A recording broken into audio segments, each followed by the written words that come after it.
Of course, now we want to tell you about what's specifically in the budget. A lot of people don't necessarily know about it. We've been going around Fiji, and we were, for example, in Watolevu last night. This morning we were at the University of Fiji. We are here tonight. I've been accompanied by the Permanent Secretary for Economy, Makreta Conrote, the Head of Fiscal Policy in the Ministry, Shiri Gaundor. Kama Gaundor is here within planning. Our budget person is Talamembao, and also our manager for debt is Pankaj Singh. Now what I'll do a very short presentation to you about the budget, what's included in the budget, what are the key provisions. Then after that you can ask questions on the budget and anything related to that budget. If you have any personal issues that you want to talk about, please don't do so in the question and answer session. Please meet us afterwards. We've got our staff and you can talk to them about those issues. They make note of it and get back to you later on. So the budget, of course, will highlight to you the major areas where we spent money, major areas where we're collecting money, and of course the economic update. We talk about things like debt. Many people in Fiji talk about debt without understanding debt. And then, of course, we'll have other slides on things like foreign reserves. So the budget is, designed, this budget very much focused on families, this budget. Again, it also builds upon the previous budgets. We continue to pump a lot of money into infrastructure, roads, water, electricity, schools, social protection, of course, education and health. Many of the things we put in this budget, we gave clues for it a couple of years ago. And in fact, some of the things we put in this budget now, if people are smart, they'll know what we're going to do in the next few years' time. So it's all building upon different budgets we've had.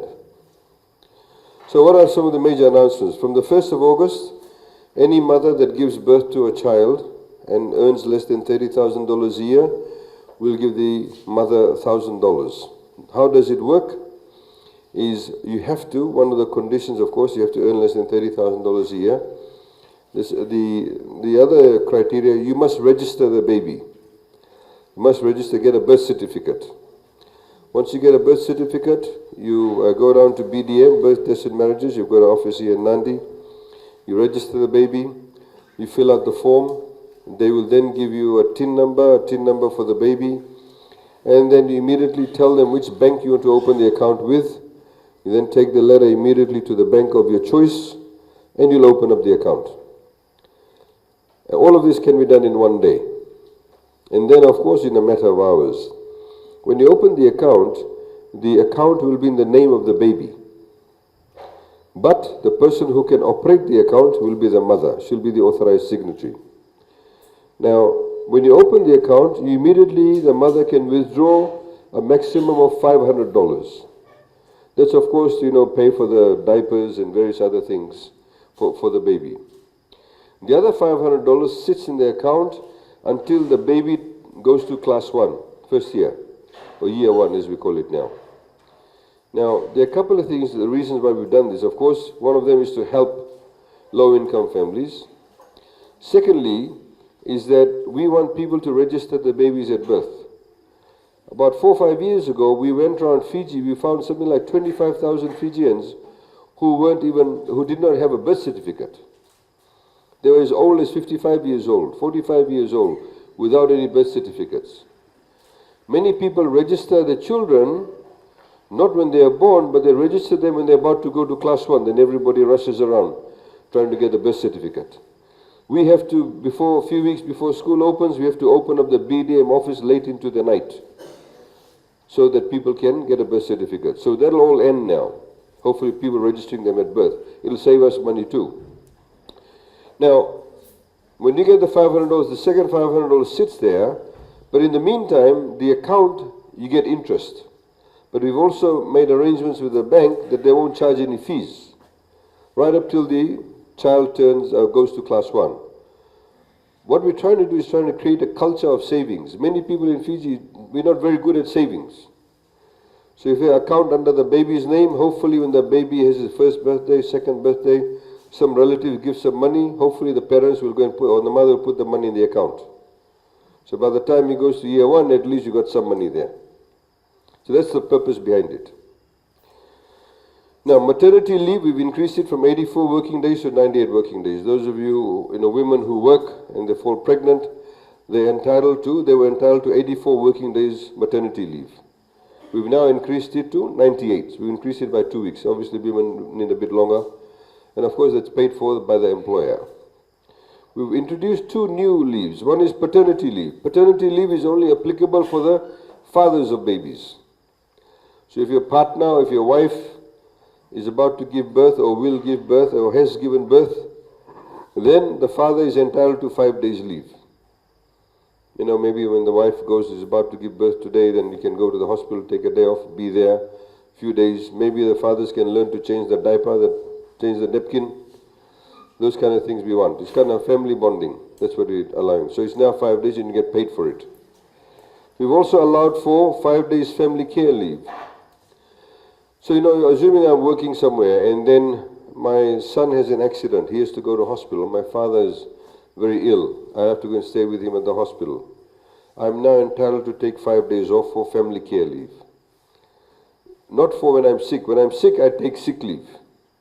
A lot of people, when they have to help their families or look after their family, they take time off from the annual leave. But your annual leave still remains. You're entitled to 5 days family care leave now.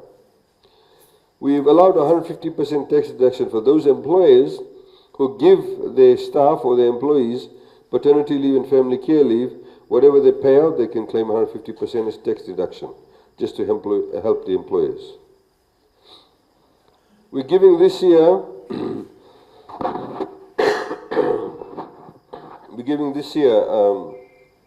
over $1 billion for the education sector. Education is receiving a lot of money. Sorry, you have to excuse me, I've got the flu. Over here, you can see education, it went up from 351 to 520. That's why we made education free, completely free. And then, of course, every year we have more students going to university, TELs and toppers. We keep on going up. Over here, of course, after Cyclone Winston, we had to build a lot of schools. We still have quite a lot of money that needs to be paid out. Of course, now with Josie, Gita, and Kenny cyclones,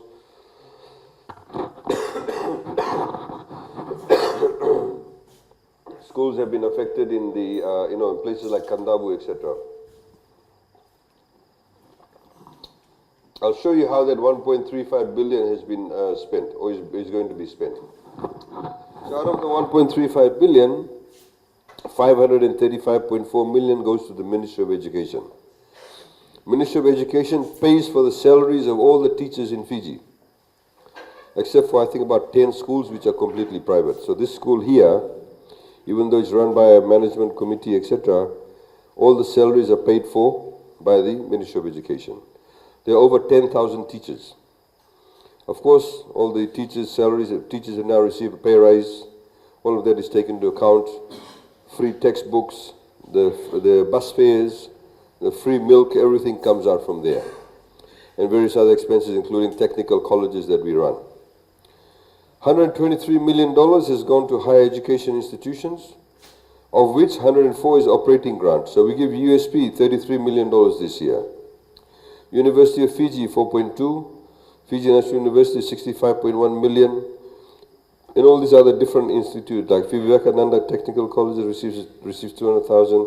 Sangam receives 200,000. This is the Sangam Institute of Technology, where they teach nursing, and various other institutions. We also give a grant, capital grant to FNU. We're building a new campus in Lambasa for FNU. Nasinu campus is being upgraded.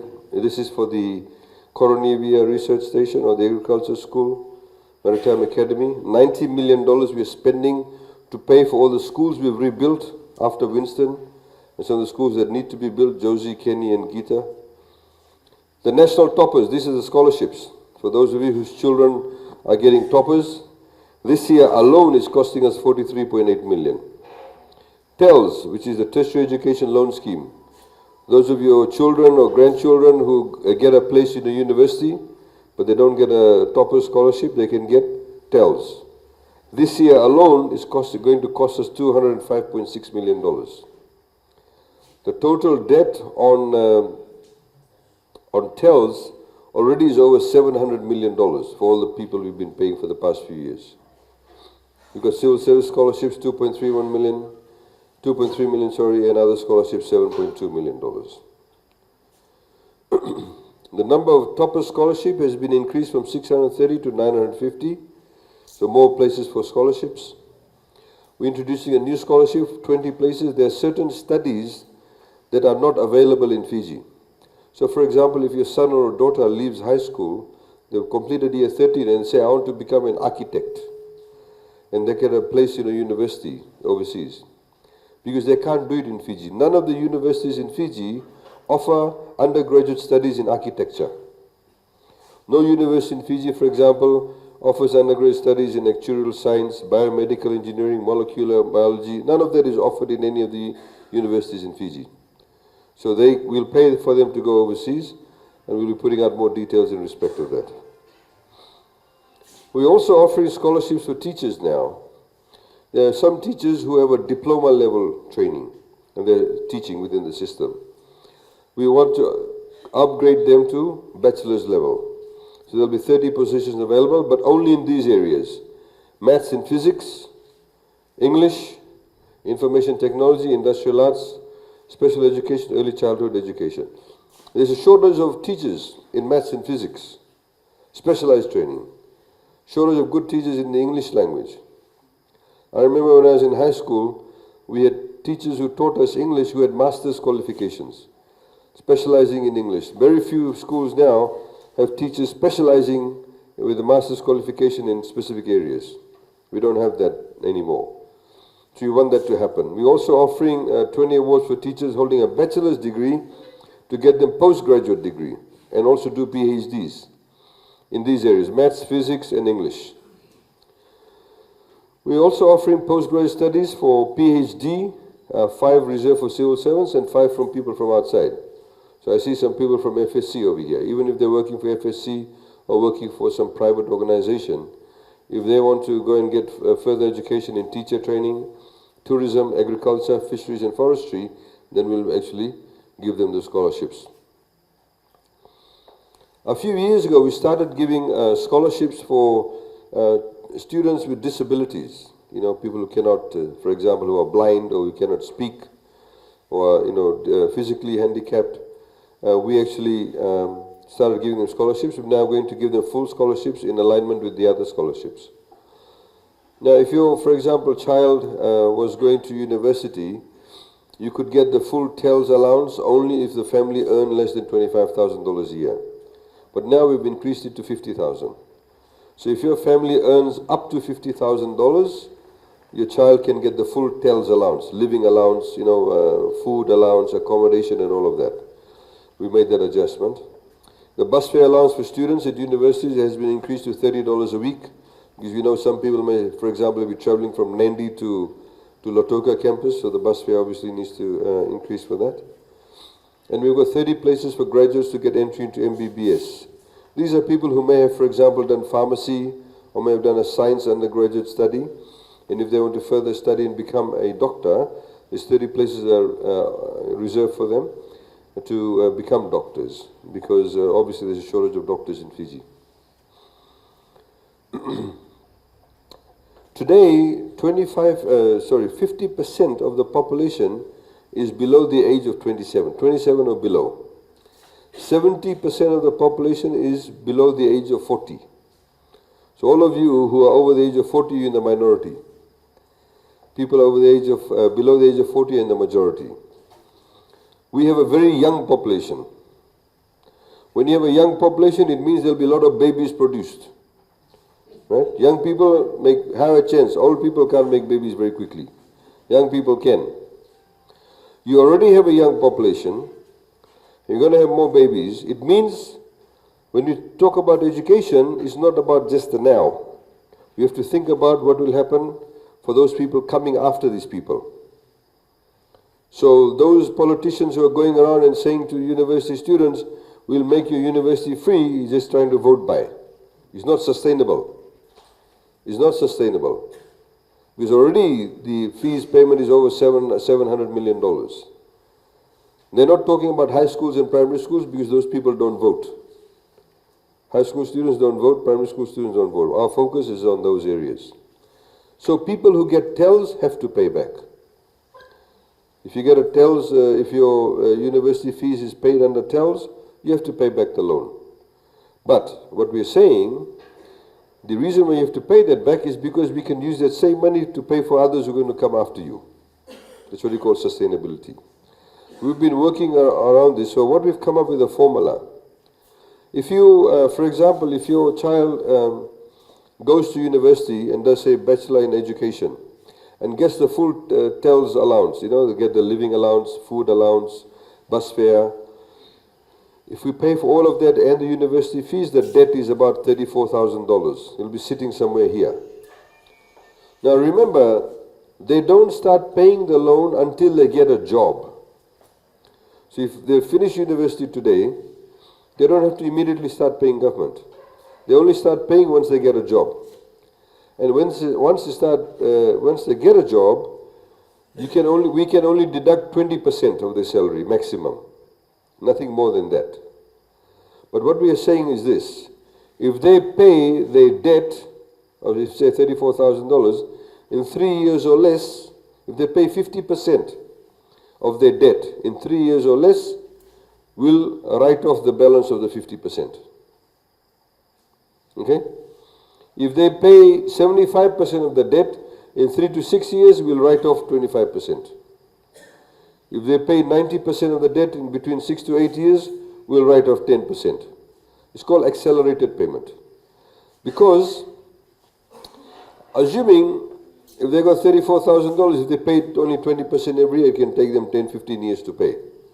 So for us, by the time they pay us that money, the value of that dollar is not that much. Yes? Now the interest rate we charge is very little. Those who come from low-income families, there's no interest.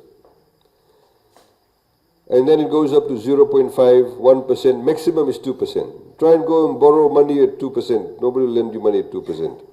Money lender will charge you 25%. So it's a good system we've come up with. So, people talk about debt, but the fact of the matter is they're now qualified. Many children today are in university because of TELS. If they did not have TELS, they would not be at university because most families cannot afford it. A lot of people are in high school today because we're giving free education. We've set up a new ministry called Ministry of Housing and Community Development. If you buy your first home, you have to go through a bank.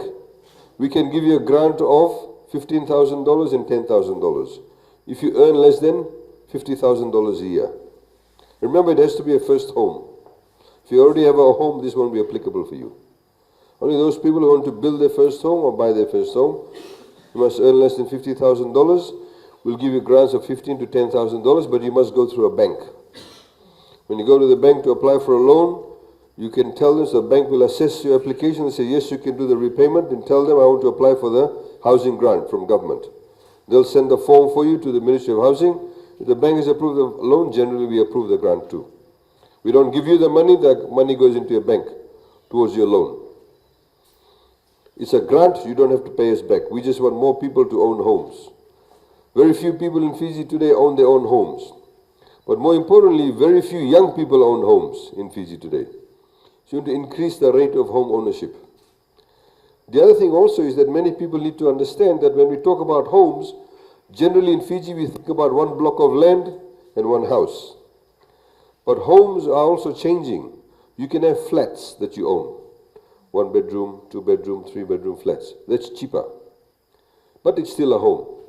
So I can buy, maybe I come out of university, I'm working as a teacher, I can afford to probably buy a $60,000, $70,000 home. I'm young, the bank will probably approve the loan, and then you'll get $15,000 because you're buying it from an approved developer, and that's our contribution.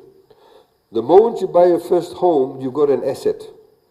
Next time you want to go and borrow some money, the banks will lend you money. Many people in Fiji want to borrow money, they can't get money from the banks because they don't have an asset. They can't give anything as collateral, as mortgage. Girvi, they can't put anything, girvi nahi darpai. Right? So you need an asset. Once you buy your first home, then maybe you get married and your wife is working, you can afford to buy a bigger one. And then you can sell that. And then you can maybe go and buy a block of land and a house. So the whole idea is to get you to start owning homes at an earlier age. If you earn more than $50,000, but less than $100,000, we give you grants of $10,000 to $5,000. We also give you money to buy a first land. And this is basically itauke lease or crown land or state land. You know, a lot of people say, oh, the TLTB subdivision, or they can give me a 99-year lease, but they want $15,000 to buy the lease. And then you do your, yearly lease payments. So we can actually help you if it's the first purchase, but you must earn less than $50,000 a year. We won't give you the money, we'll pay the money directly to TLTB, or we pay to Lands Department.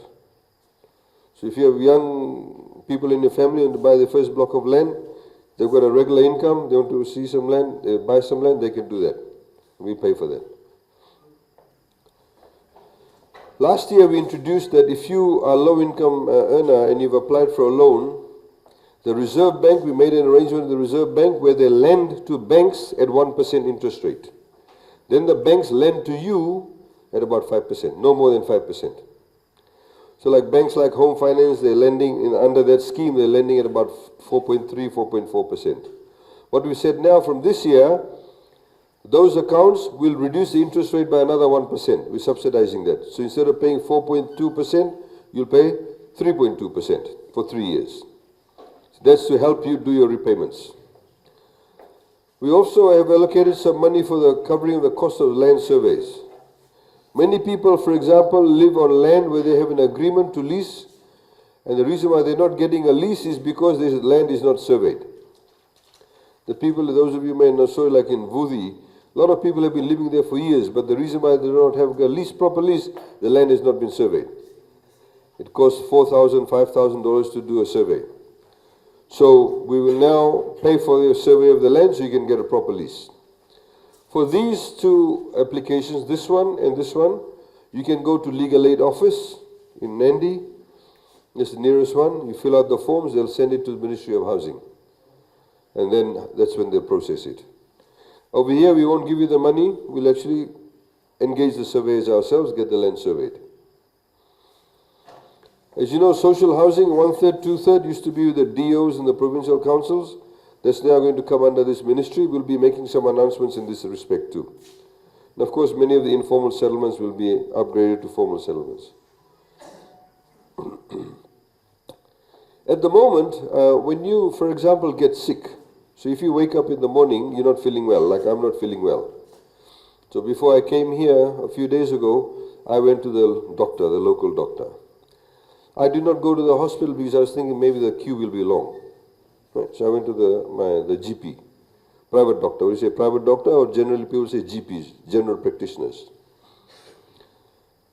Now, most people, when they go to the hospital, the medical condition they have, most people, is not a serious problem. It may be because I've got a head cold or flu, now it's cold, the flu is going around. So you have to go and see the doctor. If you've got a temperature, maybe write a prescription for you. So assuming I'm working, I want to go to work, but I want to go and see the doctor in the morning. You end up in Nandi Hospital. You go to Nandi Hospital, there's a long queue. And most people have the same problem. Overseas, in countries like Australia, you don't go to the hospital for that. You go and see a local doctor. And the government pays for that, the GP. We are introducing that scheme from next year. From the 1st of Jan, we're introducing that in Fiji. So if I wake up and I'm not feeling well, I want to go and see I'll go and see my GP. I won't go to the hospital. Of course, if I wake up and I've got a very bad chest pain and I think I'm having a heart attack, I won't go to the GP, I'll go to the hospital. Or, if I'm using a machine and half my finger falls off, I chop it, of course, I'll go to the hospital. That's what you call a more complex or sophisticated medical problem. Now, of course, if we say to you to go to the GP, who's going to pay for it? We have to pay for it. Where will we get the money from? That's the question. In Fiji, for the past 30, 40 years or so, every person that employs somebody has to pay 1% of their salary cost to FNTC levy. Some of you may have heard about FNTC levy. Every year, FNTC collects $21 million. They have $30 million in their trust account. So what we've said now is that 50% of the $21 million here will go towards paying for your visit to the doctors. Right? Now, one of the other reasons why we're doing this, Korovuto is a big area. There's no private doctor here, right? There's none. None over here, none where Sri Vivekananda College, big pockets of population. The moment we do this, you'll find one local doctor will open up his surgery here. Because he knows all these people in this area will come and visit me. At the moment, there's no incentive, because he thinks if I go there, most of these people can't afford to come and visit me. So they all stay in town. So that's one of the other reasons why we want to have this system. You know, large pockets of population, Korovuto, you have other places like in further up ahead, where there are big pockets of population. Korovo town, for example, has got no local doctor, no GP. Nabualu, Nasarawanga, Senganga, there are different areas, Baruto and Reki, no doctor. Everybody has to sit in the bus, go to the hospital, medical center, you want to see a GP, go right down to town. This way also we made some allocation to help private doctors to come and set up the surgery in rural areas. So that's what will happen. From next year, from the 1st of Jan, we're working on all the details for that. Now, the other thing that's going to happen from the 1st of Jan also is this. You know, before third-party insurance, if you're standing by the side of the road or you had a car accident, you went through the third-party insurance. You have to go through the court system, get lawyers, insurance companies. A lot of people did not get paid out. The old law, for example, if there's a child over here in front of the school, assuming it's after school, and the child runs in front of the bus and the car comes and hits the child, and the child dies or becomes quadriplegic, paraplegic, third-party insurance under the old system would not have paid out because this is the child's fault. We've changed that now. Now, of course, there's no longer third-party insurance. You simply pay a levy if you're driving a car at LTA. It's now covered under ACCF, Accident Compensation Commission of Fiji. We've already paid out to a lot of children, unfortunately, who died. It's what they call a no-fault system. As long as the accident took place on the road, the person gets paid out. And it happens within 24 hours as long as all the documents are there. We are doing a similar thing from 1st of Jan next year for workers' compensation. At the moment, if I'm working for somebody, and if I get injured at work, my employer should have workers' compensation insurance. It takes very long. There's also fault assigned in that. So they'll say, oh, he was using the sawmill machine, and when he cut his finger off, he was a bit drunk. That's why he accidentally slipped. He was drunk from the night before. All those kind of issues come up. Now, from the 1st of Jan, if you're injured at work, you get paid out. So different parts of your body has different price. That's how the system works. So if I'm right-handed and I lose this finger, the price for this finger is more than the price for this finger. So I'll get paid out. If I want to get paid more money, then I can go to the court on my own. But when I get paid out for this finger, no lawyers involved. You simply fill out the form, we establish that that's what's happened, and you get your payment. So we're introducing that. Who's going to pay for that? That money will come from the FNTC levy, 40%. So 40% of the $21 million will go towards that pool of funds to pay for that. And 10%, of course, will go towards the FNTC levy itself. We also have got insurance now for social welfare recipients. Those of you who may be on social welfare, if you are receiving social welfare or people who are pensioners are receiving social welfare, we've now insured you. We're insuring you. So that means if the person on social welfare dies, the beneficiary, say if I'm on social welfare and I die, my wife will get $3,000. It's basic insurance. This is for sugarcane farmers. We've done it for sugarcane farmers. So sugarcane farmers, dairy farmers, copra farmers, rice farmers, they've all covered now. Now we extend it to social welfare recipients. It's a basic cover. It's costing us about $50 a year. But it's good cover to have. If I'm on social welfare, my house catches fire, get immediate payout of $3,000, house fire. Personal injury, $3,000. We're also doing it to cover ourselves. Because if a person is on social welfare, their house catches fire, burns down, who will they come running to? They'll come running to us. So this way we've got insurance so we can pay it out. The insurance company will pay out to them. We're also covering civil servants and members of the discipline forces too. And we'll pay with the premium. We've got in excess of about $5 million to pay for this. We at the moment are working with World Bank on what we call cyclone insurance cover and crop insurance also. Some of you may have received the home care payout. I know a lot of people got home care and they did not have their homes damaged, but they still went and lined up and got it. Right? There are a lot of people did do that. We paid out $110 million. In Help for Homes, we paid out $125 million. We can't do this every year. If next year there is a cyclone, we cannot continue to do this. People are greedy. They chorro from the system. And it's not right. Maybe funny at times, but it's not actually. Because it's unanticipated funding, unanticipated expenditure. Government does not have a pot of money that's got no bottom on it. There's a bottom to the pot of money. So what we're doing, we're working with the World Bank to get insurance cover also. So if should there be a cyclone and there's a payout needs to be made, at least we got insurance cover for that. Basic insurance cover. And we will pay the premium for low-income families. At the moment, as you know, if you want to get your house insured for cyclone purposes, it's very expensive to do so because the engineering standards are very high. So we will have some basic cover for that, and it's called what you call parametric insurance. The way parametric insurance works is that wherever the cyclone has gone, on the path of the cyclone, only those people will get paid out. So the cyclone has gone this way, assuming this is Fiji, it's gone this way, and that way, everybody in the path of the cyclone will get paid out. Those people who are covered, not those people there on the side or those people there. We know at the moment the cyclone goes this way, people out there will come and claim. That's the way it'll work. It's only fair. Because we need to think as a country. It's not unsustainable. So that's what we're working on at the moment. We're investing a lot of money in digital revolution. You know, internet connection, Wi-Fi. So you have internet. At the moment on Wailesi, you can watch television on your phone now. I don't know how many of you know this or not.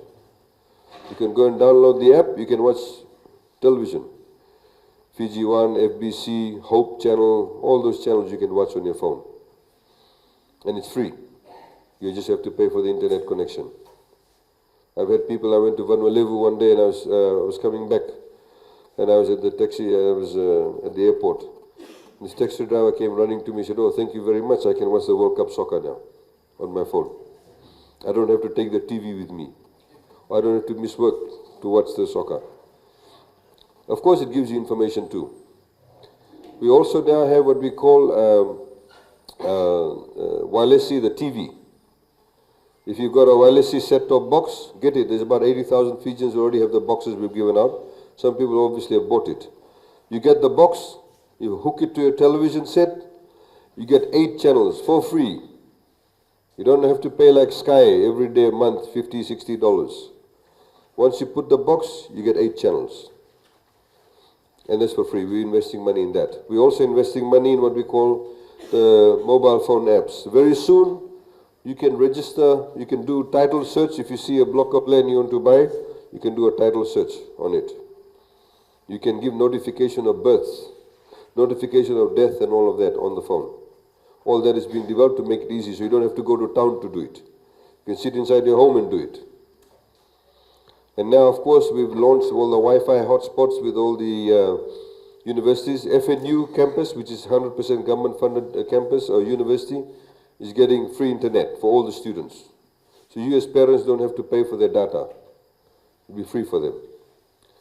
We also, the other thing that is very important is electronic transactions. For us is very important. POS transaction. POS stands for point of sale. POS means point of sale. So, you know, when you go to the supermarket and you want to buy your groceries, sometimes you don't have enough cash, you use your card, your ATM card. So you swipe your card on the machine. That machine is called a point of sale machine, POS.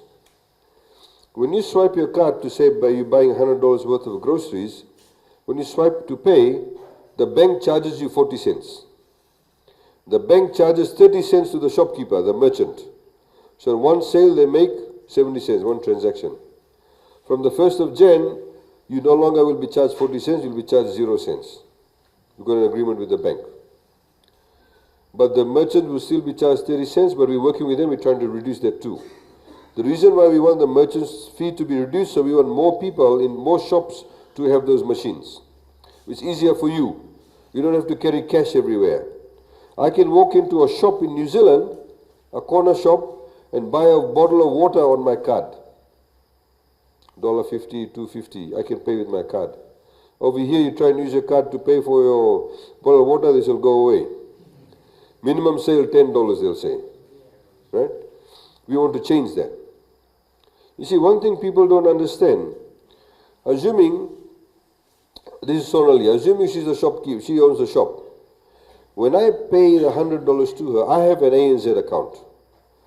When I pay for my the groceries $100, my $100 immediately goes to her account, and assuming her account is with Westpac, it immediately goes into her account. So she does not have to bank the money. It's already banked for her. It's already gone into the account. But I don't physically take the money out of the bank. You know, I don't go to the ATM machine, take out $100, then give her the $100 note. When you do more electronic transactions, the money stays in the system. Right? If all of you go and take out your money from the bank, the amount of cash in the banks will go down because the money is outside the banking system. If all of you paid each other electronically, the money still stays in the banking system. What does that mean? That means there's more cash, more liquidity. So next time somebody wants to go and borrow money, the cost of borrowing will come down. The interest rate will be low. If everybody takes more money out from the banks, the bank will have little cash, and that's when the price of money goes up. When I say price of money, I mean interest rate. So by doing more electronic transactions, we are making loans cheaper for ourselves. So that's one of the other advantages. We've set aside some money over here to have shopkeepers, we help them to buy the POS machines. A point of sale machine costs about 500 Australian dollars. It's about 750 Fijian dollars. So we'll pay 50%. For if a shopkeeper wants it, we'll pay 50% for them, get the machine. Because so it's easier for you and for all those other reasons that I've stated. Also, if he has a point of sale machine, all the time he does a sale, we know how much money he's making too. So he pays the right amount of tax. That's very important too. In the health services, we're setting up a kidney dialysis center in Nandi. Those people who earn less than $30,000 will pay 50% of the cost of the dialysis. Free medicine will continue, but now pharmacies will actually dish out they'll keep the stock. Of course, we're building new facilities, hiring more specialists. This is very important for us. We're starting a public-private partnership in Lautoka and Bar Hospital. At the moment, so before I go on that one, over here, we're working with Dr. Krishnan. Dr. Krishnan is the only nephrologist or trained doctor specialist in kidneys. He's the only one in the South Pacific also. And he tells us there's probably only about 600 people in Fiji who need access to a dialysis machine. There are more people in Fiji dying of heart attacks than any other illness. Very high rate of heart problems in Fiji. Lifestyle is changing, not many people are exercising, eating a lot of ghee, a lot of unhealthy living as a result of that. Of course, some people have what we call a genetic predisposition to cardiovascular problems. That's a major problem for us, not the dialysis issue that some people try and make it out to be. This one, we're inviting to form a joint venture with FNPF. So Shiri, the PS and I were recently in India about a week and a half ago. We met up with various medical providers or hospitals who are interested in coming and setting up in Fiji. So we have certain conditions. When they come in, they must provide 24/7 cardiovascular services. In other words, open heart surgery. At the moment, if any one of us in this room has a heart attack, There's not one single Fijian doctor that can carry out open heart surgery. Not one. You have to go to Australia, New Zealand, India. It's very sad that we don't have that capacity today.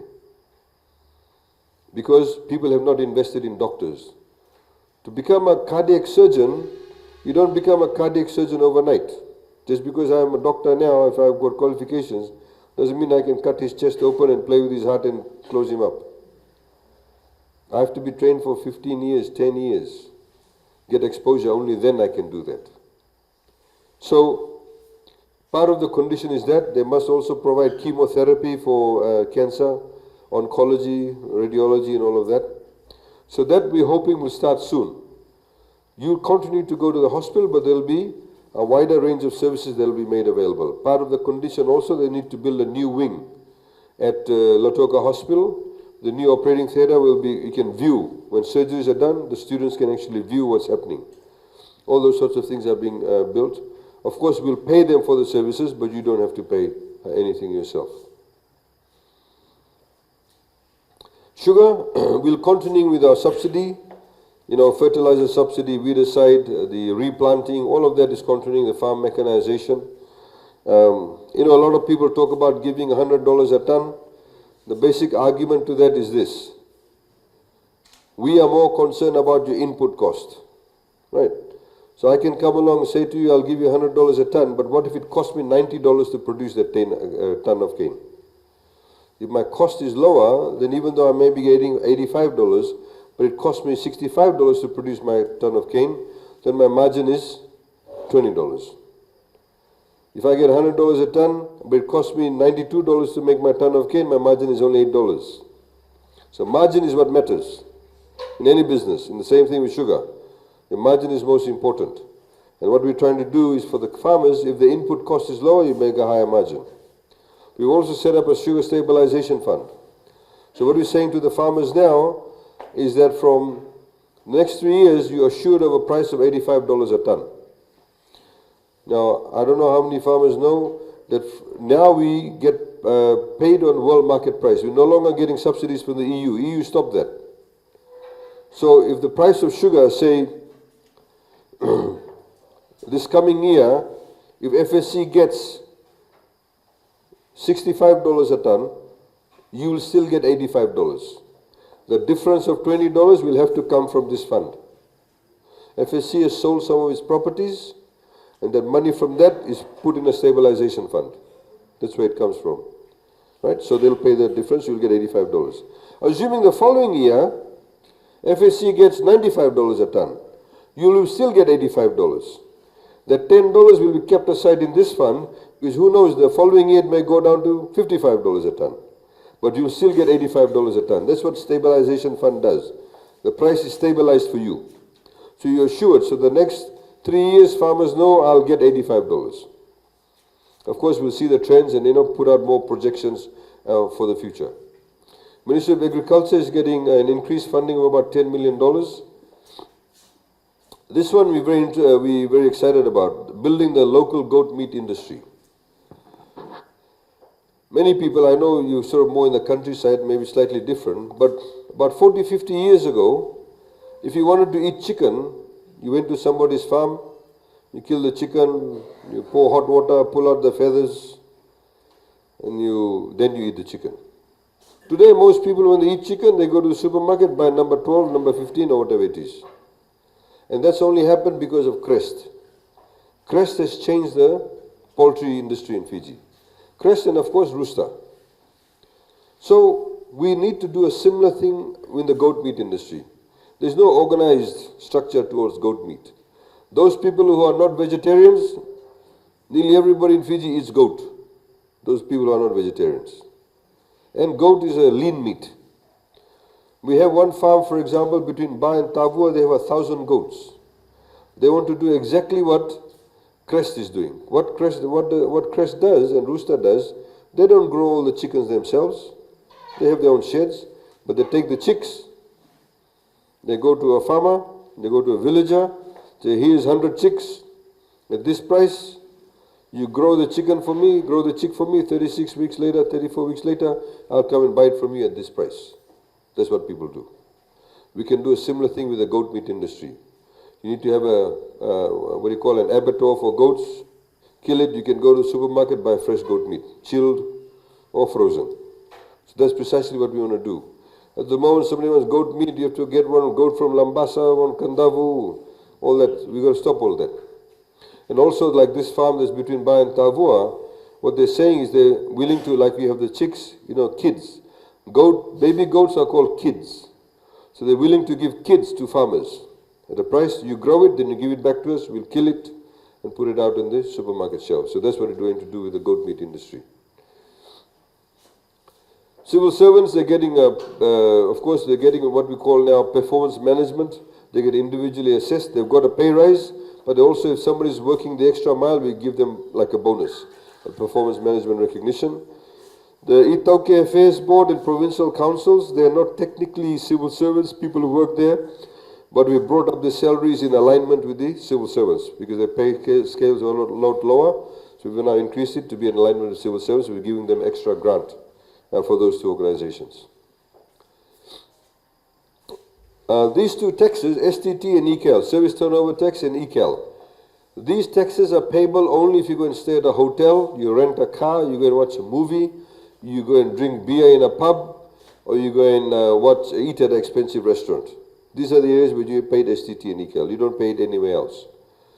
Now, by law, when we introduced this, all the money from ECAL stands for Environment Climate Adaptation Levy. So that money, by law, can only be used for environmental and climate adaptation measures. So this is what it is. So you'll find last year we collected $150 million from STT and ECAL. It's mainly the tourists who pay this because they are the ones who stay at the hotels. So we have to account for how that money was spent. Where, for example, we give some of the money for cane access roads.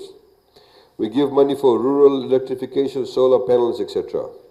We also, for example, build seawalls. This drainage that Dr. Reddy is doing. All of this funding comes from this is what you call climate adaptation measures. So you have to account for every single cent. Normally when government collects taxes, they put in a pot of money, then they use it as they like in regards to the budget. But now it can only be used for these things. This information is available also. It's out here in the front if you want that. So what we're saying, those businesses that make less than $125 million no longer have to pay STT and ECAL. So assuming one of you decides to open up a small motel, a hotel with five rooms, 10 rooms, you don't make more than $1.25 million, you don't have to pay STT or ECAL. If you are an employer, you've got staff, you send them for training, whatever cost you incur, you can have 150% tax deduction for you. If you do research and development in ICT, this information communication technology and renewable energy, you get a 250% tax deduction. We've also expanded the scope of ICT. ICT is a big growth area. Big growth area. There are people, for example, who come to Fiji and set up call centers. So some Australian company, insurance company, if they make a phone call, like I'm insured, I'm an Australian, I make a phone call to say, I want to report that there's a fire and I want to report my claim. The person in Fiji is answering the call. That's what you call the call centers. So a lot of this is happening now in Fiji. So we're encouraging people to do that. A lot of buildings in towns and cities are very old now and getting old. So we're saying to those owners, if you invest $1 million, we'll give you 25% investment allowance. We want the cities to look better, the buildings to be upgraded. Next year in May, Fiji for the first time will be hosting, the first time in the South Pacific, will be hosting the Asian Development Bank annual meeting. 4,500 people will come to Nadi for 1 week. So you can imagine what's going to happen in that 1 week. They'll be staying all around here. They'll be, of course, stopping by and buying mangoes and doing all sorts of things. So people who want to contribute towards the hosting, they give $10,000 or more, there's a 150% tax deduction they can claim. If you buy an electric bus, 55% capital deduction. We're encouraging this. We're working with the Asian Development Bank to bring in electric buses into Fiji. If you set up electric charging stations, again you get tax deductions for that. These are the imported fruits, apples, oranges, kiwi fruits, all those types of things. The duty on that used to be 32%. We brought it down to 15, we brought it down to 5. Now it's 0% duty because we want you to be able to eat these things. Obviously at a much cheaper cost. The duty on tea, tea that you drink has been reduced from 5% to 0%. The carbonated drinks, the sweetened drinks, the fizzy drinks, Coca-Colas and all of that. We introduced a new tax on it to make it a bit more expensive, so you drink less of it.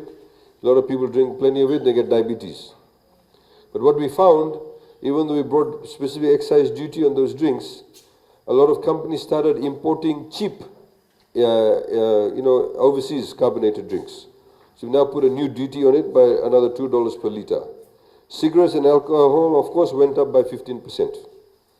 Normally we put that, I used to call the sin goods. Plastic bag levy is gone up from 10 cents to 20 cents. Plastic bag is a big problem. If you go to a supermarket, you go to a pharmacy, you go to a service station, you have to pay 20 cents levy. But please be warned that from 2020 there will be a complete ban on plastic bags, for single-use plastic bags.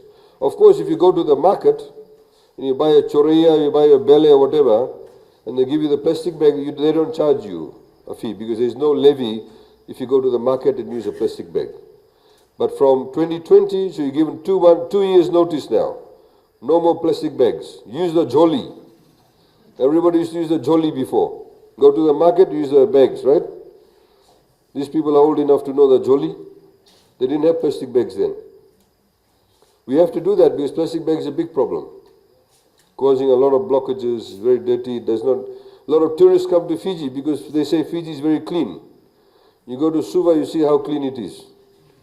Go to the foreshore area. It's not good. Even if you go to some of the mangrove areas here, it's very dirty. People are throwing diapers in the sea now.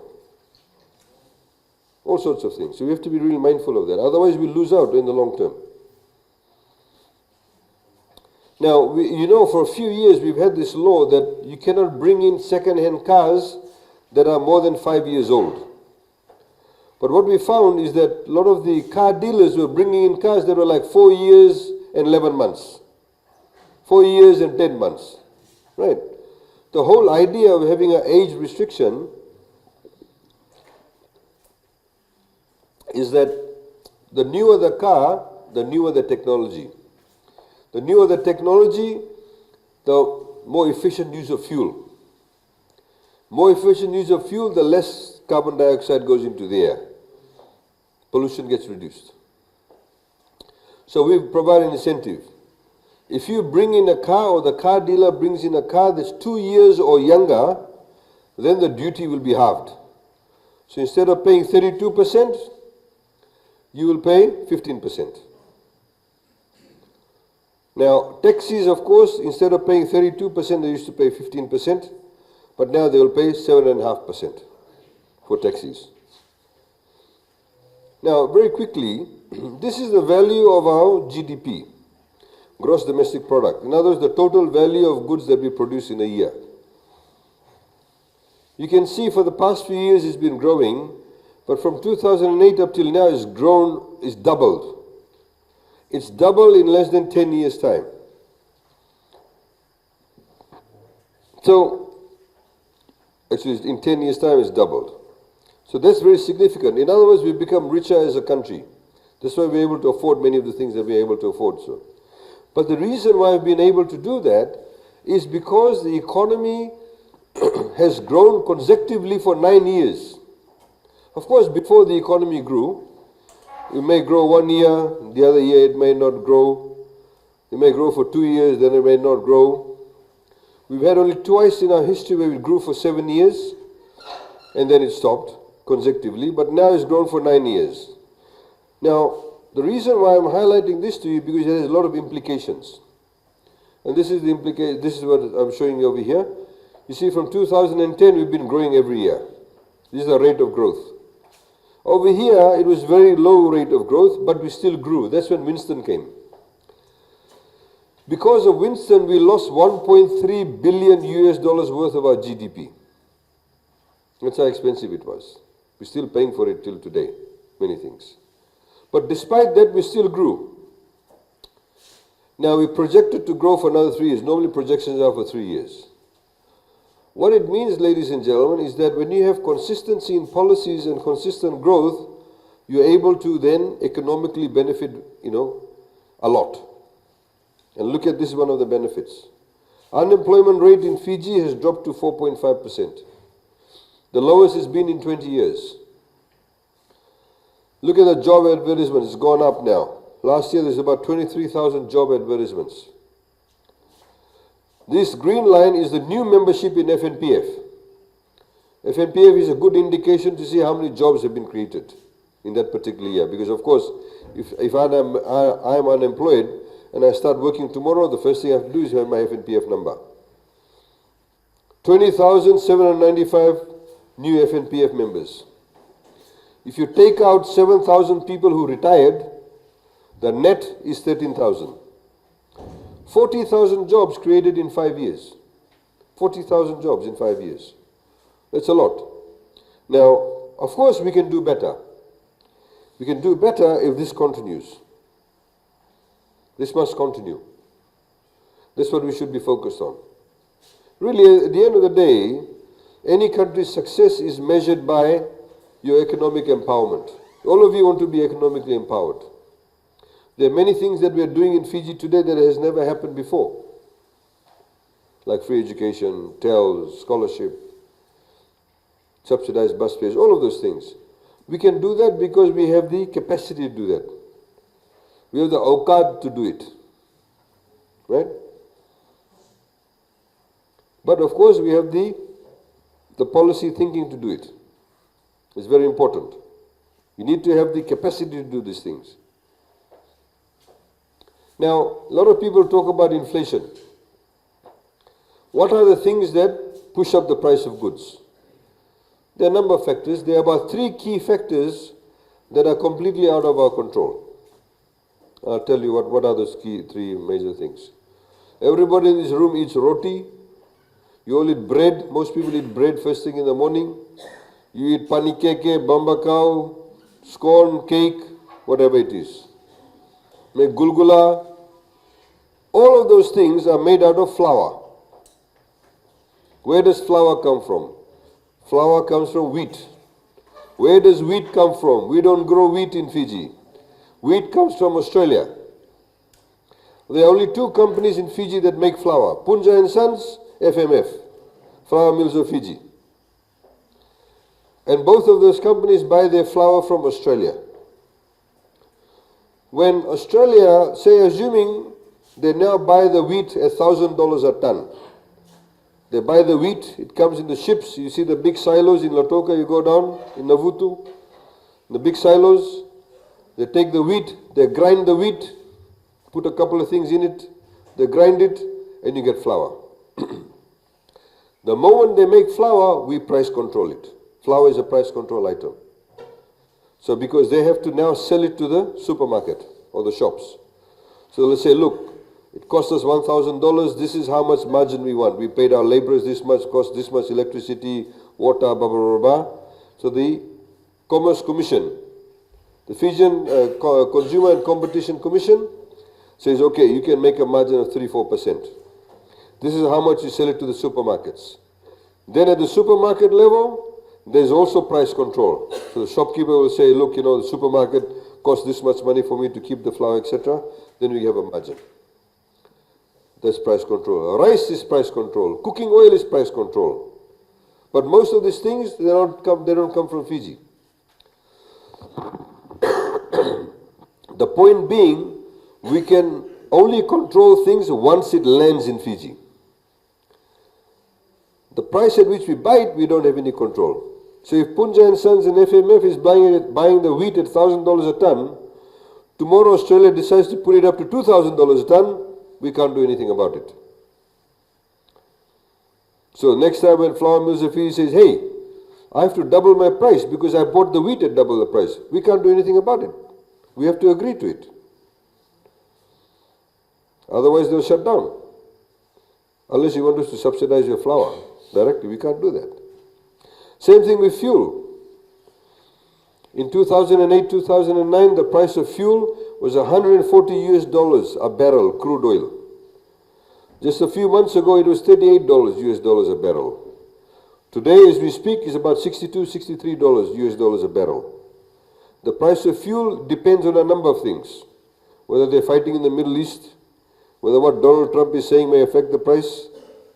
If it's a cold winter in Europe, you know how fuel price changes every 3 months. Those of you interested in it, go and look. When it's a cold winter in Europe, the price of fuel will go up, because the Europeans and North Americans need fuel to keep themselves warm. They consume a lot more fuel, gas. So the price of fuel goes up. We have no control. So if the fuel is being sold for 50 cents a litre, it goes up to $1 a litre when it lands in Fiji, and we price control it then. The third thing that we don't have any price control over is when we have a cyclone. After Cyclone Winston, long beans cost $5. Small bunch of bananas in Suva, it usually cost $5, was costing $20. Yangona went up to $200 a kilo. Still is being sold at $140 a kilo. Before Winston, it was what, $70, $80 a kilo. Some people still drink it at the same rate, even though it's $140 a kilo.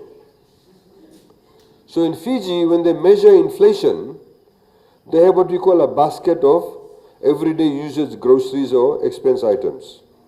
And in Fiji's case, it includes yangona, alcohol, tobacco, and other things like fuel, flour, cooking oil, and all of that. Inflation in 2015 was 1.6%, of which 0.6% came from alcohol, tobacco, and kava.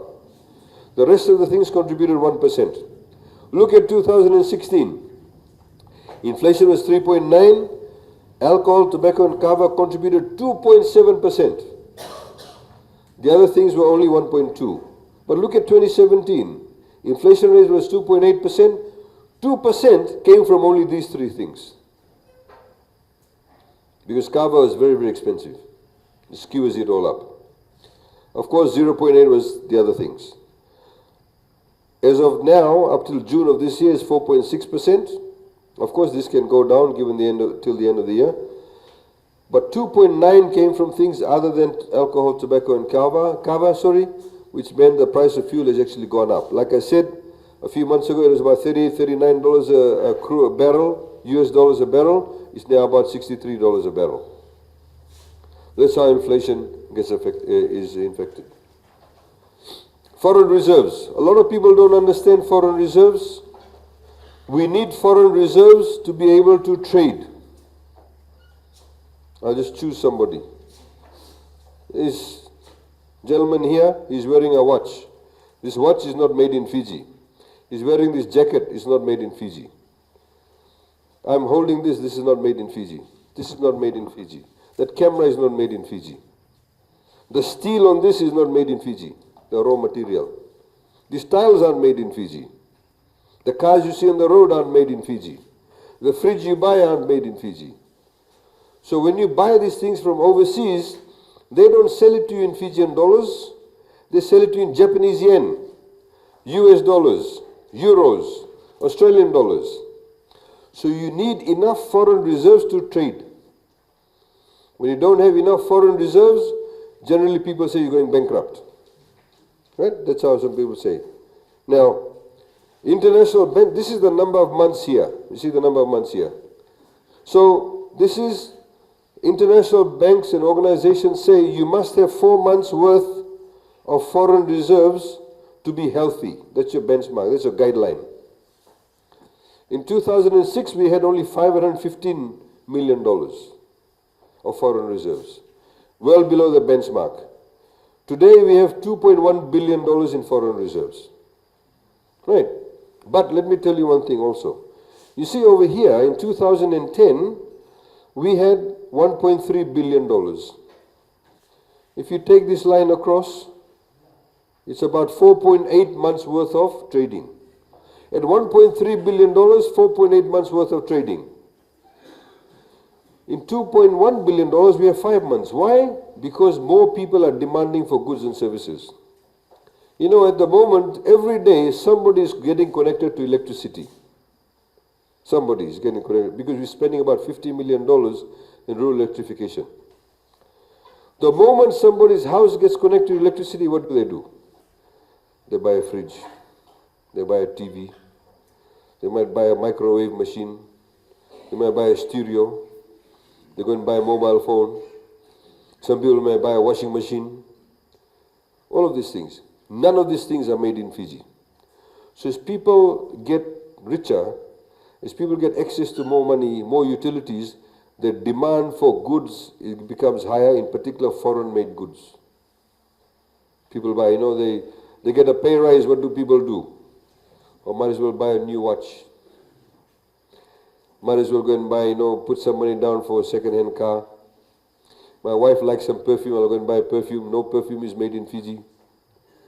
So there's demand on foreign reserves. It's also an indication of how people are spending. A lot of people in Fiji talk about debt without understanding debt. Of course, debt has been politicized. A lot of politicians talk about debt. They also don't understand debt. There are two ways of measuring debt. One is what you call the dollar value of the debt. So you say, how many dollars do we owe in debt? The other one, of course, is you measure it as a percentage of your GDP. Let me give you an example. Assuming my wealth is $100. If I have $100, I go and borrow $20. That means my percentage of debt to my wealth is 20%, right? 20 over 100 is 20%. But assuming my wealth increases to $500, and I'll say, I'm going to now go and borrow more money. I'll go and borrow 2.5 times more than what I borrowed before. Instead of borrowing $20, I'm going to borrow $50. So I have almost 2.5 times my original amount. But as a percentage of my GDP, it's only 10%. $20 of 100 was 20%. $50 of 500 is only 10%. In the same way, a person who, for example, earns $30,000 a year, if he wants to go and borrow $750,000, the bank will probably say no, because you don't have the capacity to repay. If I earn $500,000 a year, then of course, if I want to go and borrow $750,000, the bank will probably lend me the money because I have the capacity to pay. So as a percentage of our GDP, our debt has been decreasing. Right? It's been decreasing. Our debt is now, in dollar terms, $5.1 billion, Fijian dollars. Now, let me tell you one thing. When Fiji became independent, the Ratumara government borrowed money. All governments in the world borrow money. 99.9% of the governments in the world borrow money because we always spend more than what we collect. That's government's job. When we go and connect you to electricity, we don't make a profit. So normally a business will go and do something, invest in something because they know they'll make a profit. I'm not going to build a shop in a place where there's only one house. I'll build a shop where there's a lot of houses because I know a lot of customers. But when we connect people to electricity, sometimes it costs us $50,000 to connect 2 homes.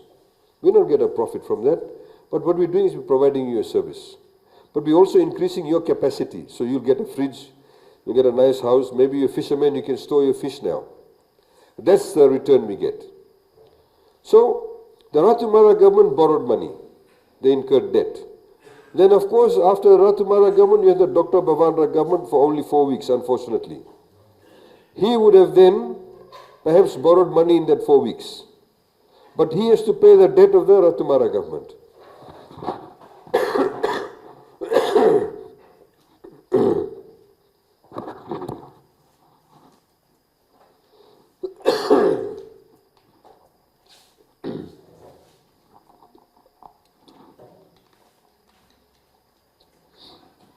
Then we had the 2 coups in 1987.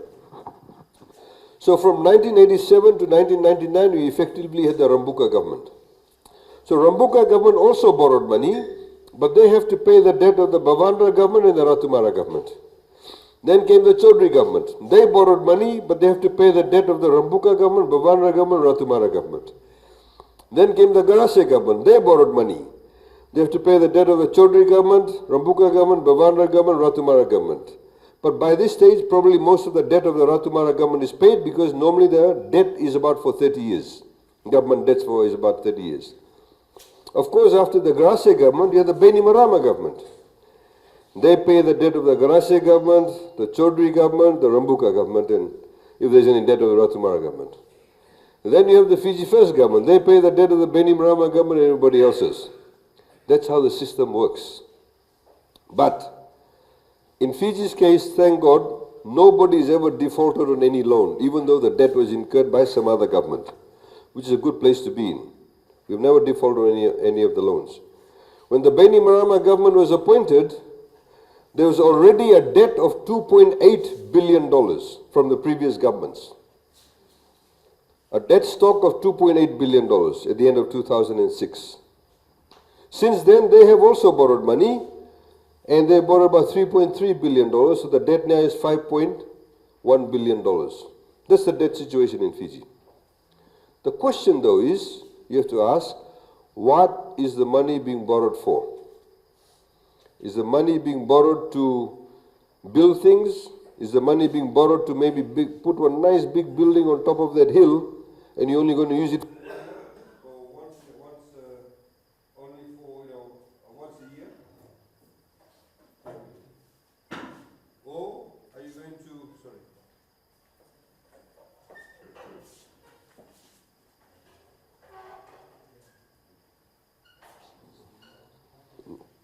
Needs a new battery. You got one? Oh.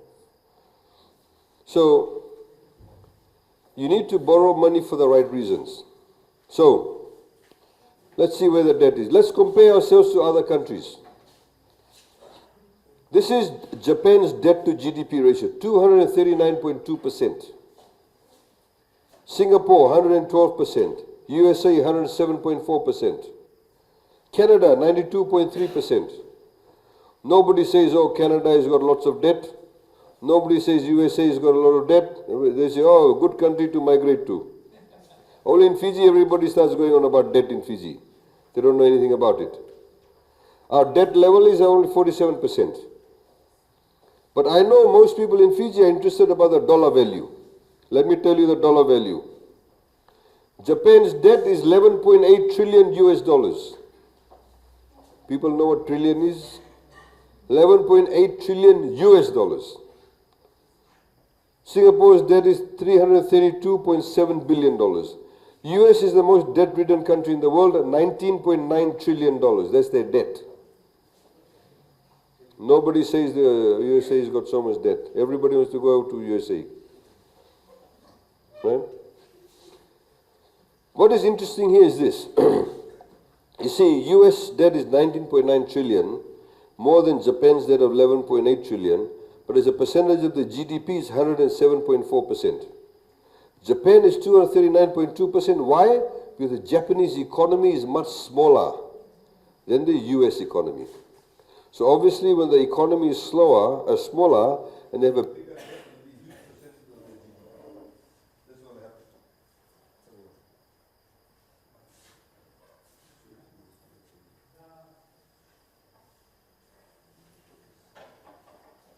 You can see Fiji over here. This is in US dollars. Our debt is US $2.47 billion. That's our debt.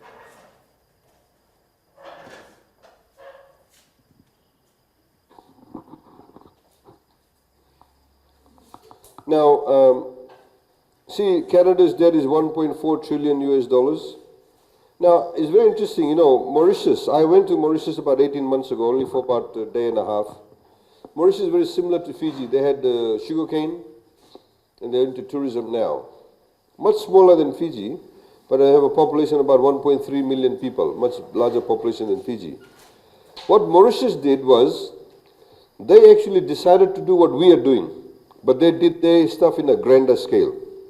They put 4-lane roads, they revamped the airport, they revamped the airline, they went and set up huge ICT parks, they gave away land to foreign investors. The advantage, of course, Mauritius has is closer to Africa. Africa is the fastest growing continent in the world in terms of economically.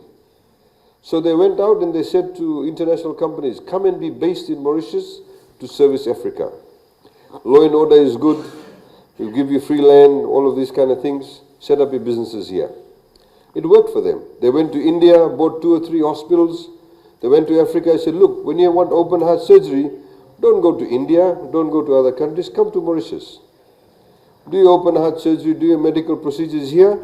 And by the way, you can take 2 weeks holiday after that. Got nice resorts. So you see, they incurred a much larger debt, 7.5 billion US dollars. Percent of GDP is higher, but it's good debt because they're getting a rate of return. It's like when you are a businessman or a farmer, when you invest a lot of money, you expect to get money in return. And that's what they've done. So this is our debt position, ladies and gentlemen, $2.47 billion. And I'll tell you also that we are spending far more money in capital investment than any other government has ever done before. But we're borrowing less for it, and I'll tell you why. Now, Rambuka said a few weeks ago that we have to give away our port and some of our properties in Fiji because the Chinese have lent us money. That's really stupid to say that. Because when we borrow money as a government, we don't mortgage our land.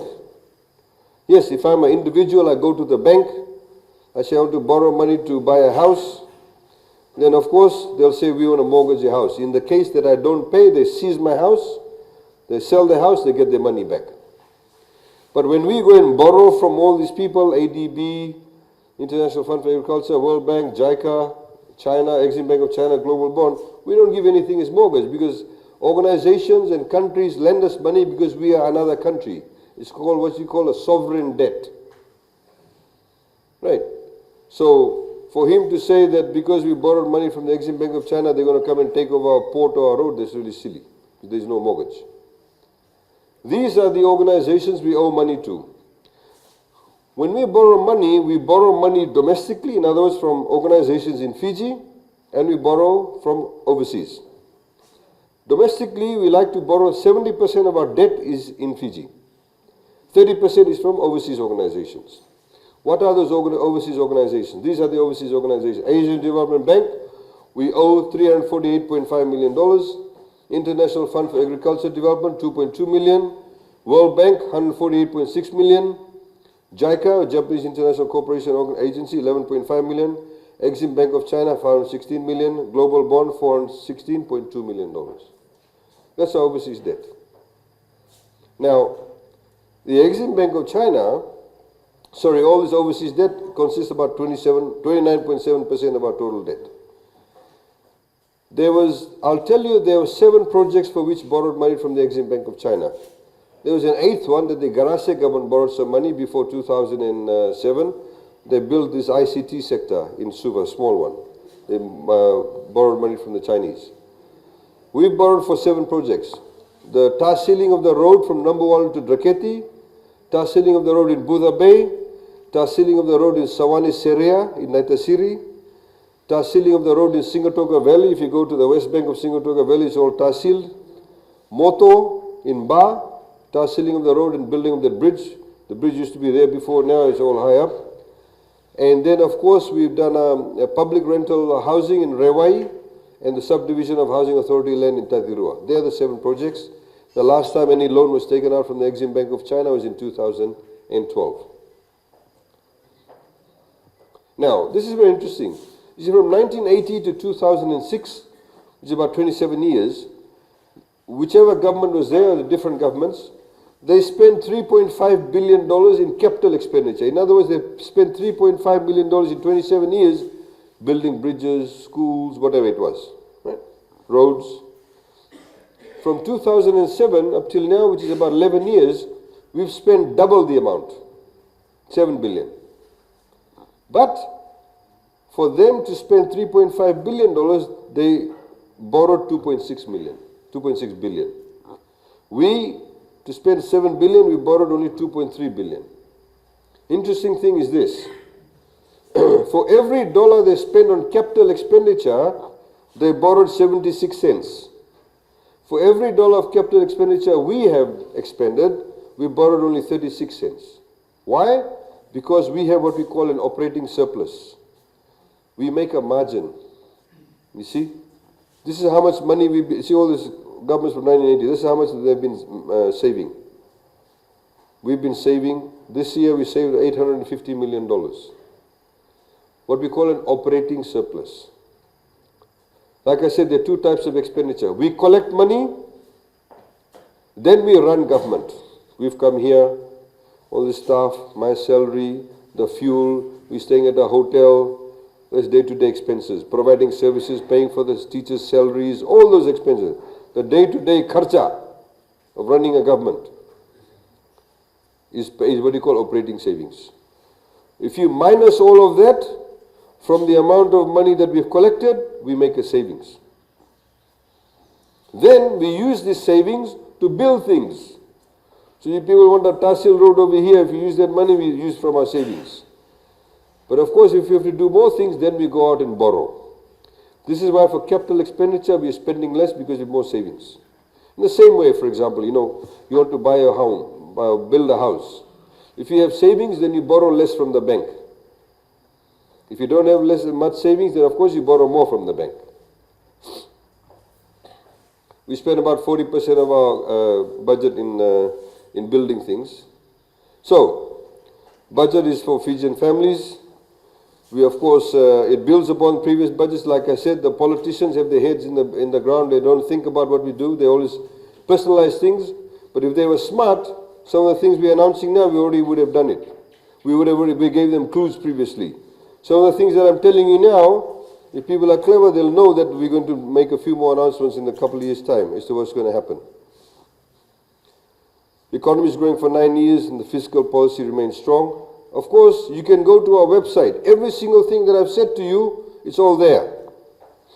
You also can go and Google it. All the information is there. You'll also find this entire book. You see, this is what you call the budget book. In this budget book,